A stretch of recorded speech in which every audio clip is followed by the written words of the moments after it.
तो हेलो बालकों, शुरुआत करते हैं question number 11 of work energy power. तो question number 11 of work energy power क्या कह रहा है?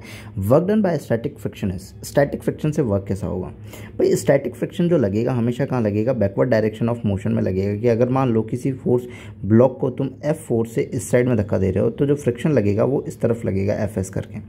अब जब स्टैटिक फ्रिक्शन वैलिड है तो ये ब्लॉक कहीं भी मूव नहीं कर रहा होगा।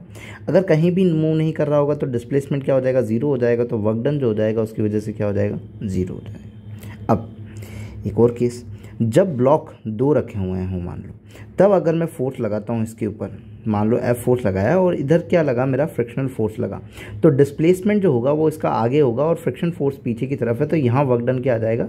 नेगेटिव आ जाएगा। तो वर्क डन अपना जो फ्रिक्शन है, स्टैटिक फ्रिक्शन है, उससे एक तो हो गया क्या भाई? ये तो फ्रिक्शन से हो गया नॉर्मली भाई, स्टैटिक फ्रिक्शन से तो हो गया ज़ीरो। अब स्टैटिक फ्रिक्शन क्या है? ऊपर भी लग रहा होगा भाई, स्टैटिक फ्रिक्शन यहाँ पे भी लग रहा है लेकिन पीछे की साइड में लग रहा है और मूवमेंट कहाँ हो रहा है? आगे की तरफ हो रहा है। तो कैसा हो जाएगा? नेगेटिव हो जाएगा। ऊपर भी लग रहा है ब्लॉक के लिए, लेकिन अब ब्लॉक की डायरेक्शन जो है किस तरफ है? इस तरफ है। क्या स्टैटिक फ्रिक्शन की डायरेक्शन आगे की तरफ ही होगी। पीछे की तरफ अगर फ्रिक्शन हुई तो ब्लॉक आगे निकल जाएगा, ऊपर वाला नीचे गिर जाएगा। वो कंडीशन जहाँ पे दोनों ब्लॉक साथ में चल रहे होंगे। इस वाले केस के अंदर यहाँ पे एक याद रखना है कि तुम्हारा work done by static friction जो होता है वो पॉजिटिव हो सकता है। तो ये पॉजिटिव भी हो सकता है, नेगेटिव भी हो सकता है, जीरो भी हो सकता है। तो ऑलवेज जीरो नहीं, ऑलवेज नॉन जीरो नहीं, may be zero and non zero. हाँ, तो may be zero and non zero हो सकता है। तो option number 3। So if you like then subscribe. Thank you.